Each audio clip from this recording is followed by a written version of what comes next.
All right, so that's part 2 of Parashat Lecha. Parashat Lecha, yeah, that's where we are.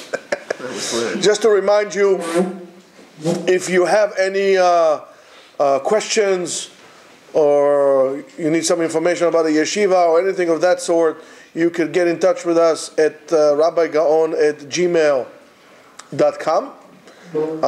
If you want to go to our website, yeshiva website, we have a PayPal account, so if you want to donate, well, we greatly appreciate it. The address of the yeshiva is Yeshiva Etzion, ETZION.com. And, ask away, donate away. And we would love to hear from you. We made some really good connections with some of the people who are continuously writing for us, really from all over the world. So don't be shy. Our administrator, Jonathan, is right on top of everything. Thank you. And he would help you immediately. He will refer to the questions. So again, if you have any questions or remarks, it is rabbigaon at gmail.com. Okay. So after this message from our sponsors, we let's continue with the parasha. So Avraham Avinu picks his stuff and he goes to Israel, to the land of Israel. And HaKadosh Baruch Hu tells him, listen, Avraham, you're going to have a child. You're going to have a zera. And specifically they use the term zera as a seed, because the seed will grow into a whole tree and the tree will bear, and so on and so forth. So it's going to be fruitful. Avraham says, listen, I was looking at my astrology and I saw that really my mazal, there ain't going to be a kid. Both me and Sarah, listen, we're old. We shouldn't really be in Israel. We should go be on our way to Florida. A child at our age. I looked at it. Kadosh Baruch Hu said, no. Let me tell you something, Avraham. Teach you something. Ein mazal leIsrael. Ein mazal. So some people would say, the negative people, Ein mazal, Jews have no luck. But that's not what it is. Ein mazal leIsrael. HaKadosh Baruch Hu explained to him, and then explained to us as well, that all these issues of luck, fortune, ayin hara, ayin hatov, ayin haregel, regel ra, regel, all these things, this is for regular things, for regular people. This is for who enters himself into those rules and operates under the assumptions of luck and so on and so forth. That's only if you decided to operate. However, he who is able to elevate himself above luck and create a reality, a new reality. By the way, how's the chulet?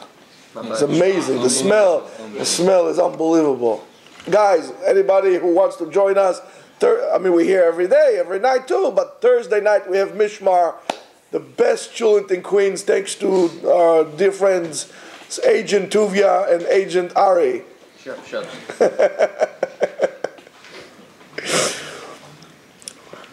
This is, if you want to create a new reality in which you're going to operate inside of it, and you're going to lead this reality,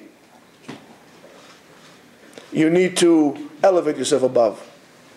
Avraham Avinu said, okay, sachten, okay, mekanta, I like it.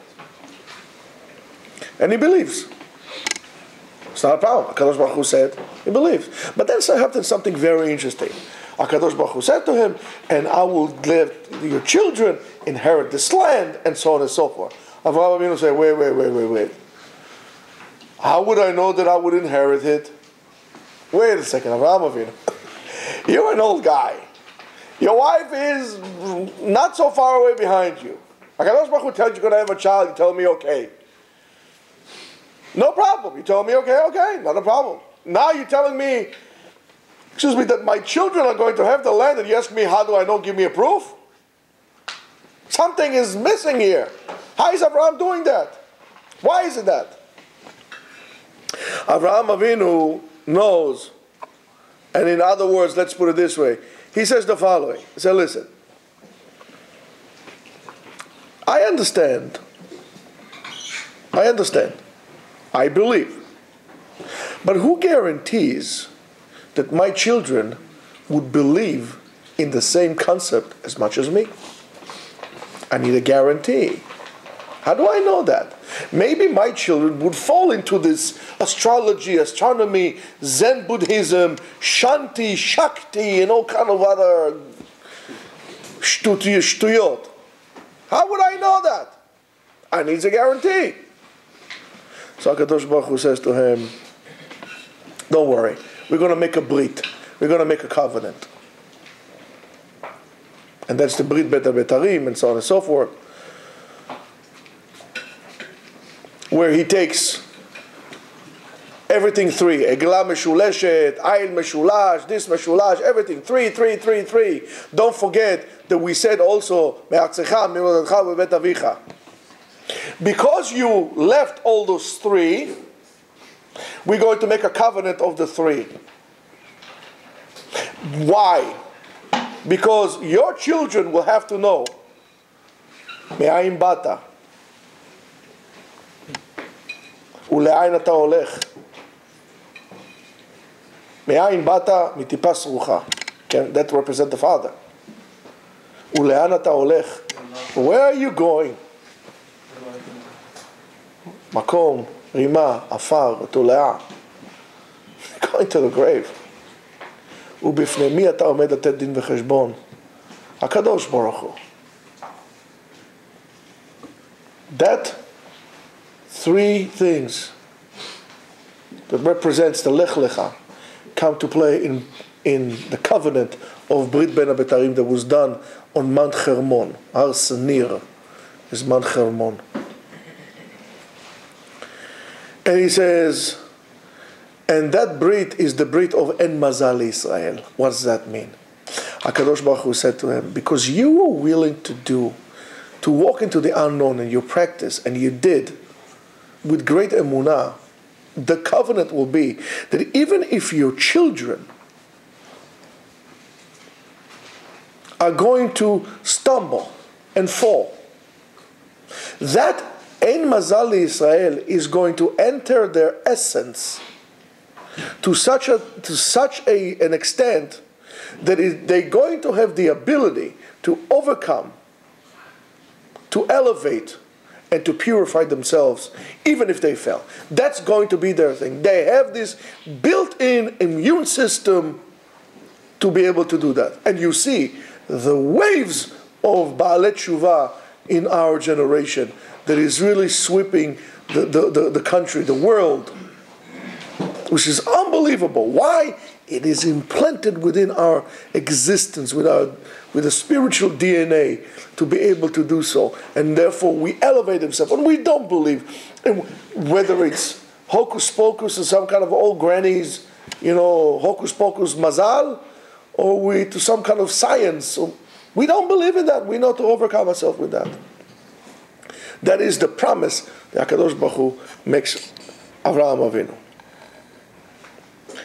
However, that brings us to the third one.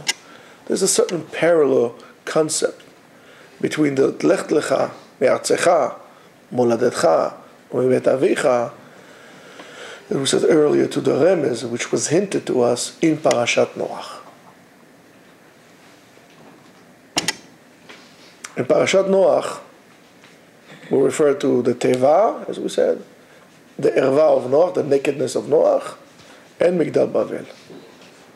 Now, we always complain. People complain, I have a problem with the shul, I have a problem with work, I have a problem with this, and we pick up our stuff and we go. So let's say, for example, argument's sake, I don't like the shul that I'm davening in, that I pray. What do? I go to a different shul. Guess what? A year, 2 years after, guess what happens? At the same problem. Same here. I move, what do? To a different shul. to a different shoe, to a different shoe, until I come back again to the shoe. Oh, it wasn't so bad. Wait another year, and so on and so on. How is this possible? All the shoes are bad? No. It's a different problem. In order to afflict change, in order to really create a truthful and meaningful change, whether it's our life or jobs or anything like this, there are certain rules we need and must follow. Otherwise, it's going to keep on. In other words, we need to break the pattern, because that pattern will keep on following us to whatever we go and whatever we do. And pay attention, Rabotai. This is life coaching from the Torah 101 for free. Donations are accepted. See my hunchman on the other hand. Now, so the first one, we build the Teva. We're building the ark. What's the symbolism? We are flooded and bombarded with a flood of ideas and opinions and concepts of others. The Teva, the ark, serves us as a shelter in order for us to be able to identify our inner voice, our truthful inner voice that is not dependent on society, on our environment around us. That we know what is right and what is wrong. We know deep down inside that this act is wrong. We know it. However, if politically correct is wrong, we need to be able to find this courage, this voice inside of us to say, no, that's what I need to do. I need to get in touch with myself. You see how it's all connected. And the Teva serves us as a shelter in which we go out, or we go to, we go in and out from the Teva, and we go back to the Teva when we feel flooded again. One of the places of Teva like this in our life is here, Bet Medrash, Makom Torah. That's why we don't bring politics here. Politics outside. Roll the sleeves, we'll take care of it outside. Here we learn, that's the Teva. We get connected with a true voice. We come to Yeshiva, we learn Divrei Chachamim, we dwell into them, we fall in love with Chachamim, we fall in love with the Torah, we fall in love with the sweetness of the Torah. This is how we get we able to hold on to this and to reach our deep voice inside that tells us exactly what is right and what is wrong. We know what is right and what is wrong. We don't think, we know. That's the Teva. Here. Yes, we're underground, deep down in the bunker, somewhere in an unknown and undisclosed location. Sounds familiar. However, this is our Teva. And we need to find this. And if you are unfortunately in a place that does not have a yeshiva or makom Torah, move out of there. First of all, then find it. But it can always go into yourself. It's very hard. But you need to create this teva. And how are you going to do it? You're going to cover it. So it's going to be waterproof, that nothing will seep in. Because it does, you down. You drown. And that's what happened to most American Jewry. They drowned. They didn't enhance their families and ideas and Jewish identity and Jewish pride. They were gone. The second one might a little bit difficult for some of us. The remez, the hint is, when Noach was rolling in his vomit naked, Cham saw him. He went to his brothers, say, guys, look at Pops. He said, what's the matter? He's naked, rolling naked in his vomit. Shem and Yefet took a blanket, walked backwards, covered their father up, and they walked away. What's the symbolism in that? You ready? Good. Stop blaming your parents. Stop blaming your parents. Stop blaming your parents. Start realizing that in order to afflict change, you need to take responsibility and stop looking for guilty people to blame. If you have a shul, the people leave the shul, stop blaming people. Take responsibility. Maybe I'm not doing something right, the people leave. Stop looking for blame. Take responsibility. Stop blaming your parents. Stop blaming your teachers. Stop looking at the past and be obsessed with your lack of ability to succeed. Look forward. Do an action. Asuma aseh. Make an action. So that's the hoveh. That's the present. We spoke the teva, present, right now. The avar, stop looking at the past. Take responsibility. Good. I was sleeping in school, I failed. Okay, don't say the professor, the schmofessor, and so on and so forth. I was neglected. They didn't give me. They gave him more. If they would have given me as much as they give him, I would have been this. I would have done that. Shtuyot. Move on. Forget it. It's done. Done deal. Bury it. Move on. Cover it. It's erva. Looking and dwelling on the past is like looking at forbidden nakedness. Cover it and move on. Don't even look at it. Look forward. Don't look back. Look forward. That's exactly what happened to them. It's an amazing idea. But how about the future? So let's talk about the future. The future is Migdal Bavel. And Migdal Bavel, Migdal Bavel, that it's so high that Rosho Bashamayim, the top of the building, top floor, is in the heavens. And more than that, v'na'aseh lanu shem, and we should make a name for ourselves. Oh, let's make a big thing so we have a name for ourselves. So Rabotai, let me have a drink. I said shakol already. Rabotai, most people would like to give money to a big building, not to a small building. Do you know why? So they can have a big name, a big plaque with a name on it. They're not interested in giving money to a good cause. They're interested in giving money to have the plaque with their name on it. Isn't it enough that you're going to have a plaque with your name on it, engraved in marble? You need another one? Na'aseh lanu shem. Should make a name for ourselves. Ani רוצה להיות חשוב. What's your purpose? What's our purpose? Do we have a purpose? So what's your purpose? What's your ambition? Our ambition is to be big. We want to be big. We want to be famous. Of course we want to be rich. Who doesn't want to be rich, famous, and whatever? Who doesn't want to be notified, to be known and like, I don't know, Kim Kardashian. She sounds Persian, but she's Armenian, right? She doesn't live in Great Lech.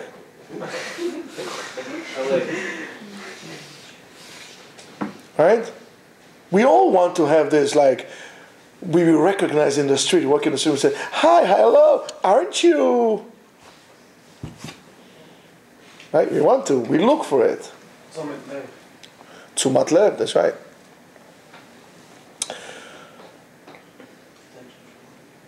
According to the Torah, this kind of an ambition is doomed to be a failure. HaKadosh Baruch Hu is not going to make it. You see it, they'll spread you all over the world. No name, no tar, no batich, nada, gurnish, niet, klum, zilch. So are you working yourself out for nothing? Because it's not going to happen. Who was the most famous person in the world? Who was the richest person in the world 50 years ago? Huh? Anybody knows? At the time, everybody knows. Some people say, hey, Rockefeller. Rothschild. Huh? Rothschild. Rothschild. Rothschild said, if I was a rich man. No, it was all Rockefeller. Everybody said Rockefeller. Today, Bill Gates. You think 50 years from now, 100 years from now, somebody's going to remember Bill Gates? No. Unless they're going to come a building after him. You're working yourself for nothing. You're driving yourself crazy. Why? Because you're always going to think that you could be more famous, richer, more money, more money, more money, more money. More famous, greater, bigger, better. That's what drove all those lunatics and madmen into the pages of history. Not the great actions, the lunacy. Whether it was Hitler, Gaddafi, Arafat, all those crazy lunatics. Stalin. Most people are not. The same thing, you're always going to think that the tower needs to be bigger. Can I add another floor? I'm going to build a shul. I'm going to spend $5 million on a shul to build. It's going to be the biggest, most beautiful shul in town. Why? Build a shul for $1.5 million. It's a lot of money. Take the other $3.5 million. Make a foundation for education, for orphans, for poor people. It'll be a better investment. Community is not being created because you have a big building. Communities are being built because there is a soul to it. Because there's a meaning to it. Families. You want your families to be a family? You want your children to be close? Give them meaning. Give them purpose that is real, based on the Torah and Torah values.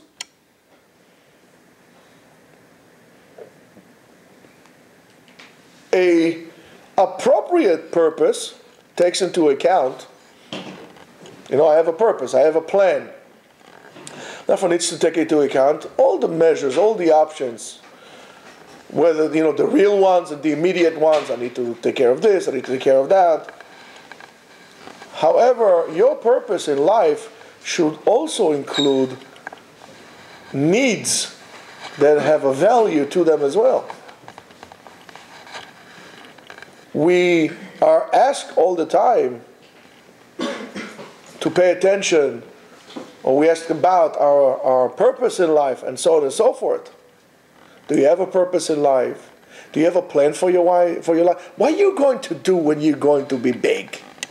Right? How many times you ask this question? So, what are you going to do when you grow up? You feel like, I want to be a bitch bum. What are you going to do? See how the brainwashing works. No, it's true. Listen. However, does your purpose and your plan to life also include spiritual matters, needs of your soul? Does it? Are you going to be like a Frankenstein, a body with no soul? A golem? What is in my plan that is going to make me get up every morning with a smile on my face?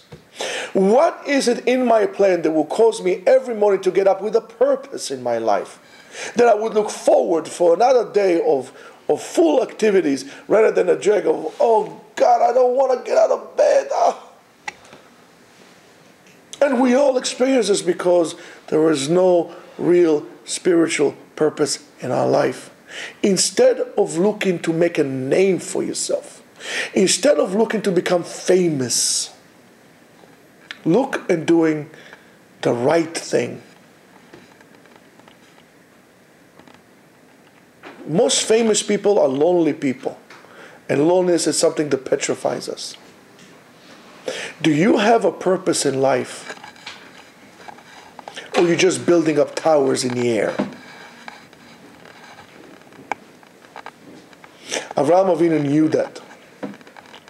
And the purpose of his life was HaKadosh Baruch Hu in Amunah, in El Echad. In other words, Rabotai, the only thing that you really must have facing the world outside is not a degree in accounting, is not becoming a dentist or doctor or foot doctor or hairdresser or bunion remover, I don't know what. Pharmacist, nurse. The only thing you need, you don't even need a good job, because today is good, tomorrow is bad. The only thing that you really need to succeed in life, Rabotai, is emunah. What did you say? Torah. Torah? Emunah. Because if you don't have emunah, you will not have Torah as well. The whole thing that allows you to learn Torah is the emunah. So before you reach Torah, start developing your emunah. Start believing that HaKadosh Baruch Hu sees and observes and watches and takes care of all his creations, from big to small. If you don't have emunah, Rabotai, you are doomed. Even if you have a teiva, you're coming to Yeshiva to learn, however you did not enhance your emunah, you're going to be like a boat drifting on waves with no anchor to hold on to. You get consumed by life and you'll be gone and nobody would even know that you were here. You'll come and go in this world anonymous as anyone else. Your emunah is your best investment. And this is something that was given to us in this week's parasha. Avraham Avinu b'chvodo ve'atzmo, himself, by his action, he changed his DNA by the action of getting up to stay truthful for what he believed in. Truthful to what he believed in, regardless of the whole entire world. Going to the unknown with the command of God. That's what made him Avraham Avinu, our father. And we say Avraham Avinu, Padre querido, a dear father. Padre bendito, a holy father. Luz de Israel, a light of Am Israel. Why? Because he lit the path for us to walk and not to walk in the darkness like blind people. Have a Shabbat Shalom, have a meaningful life.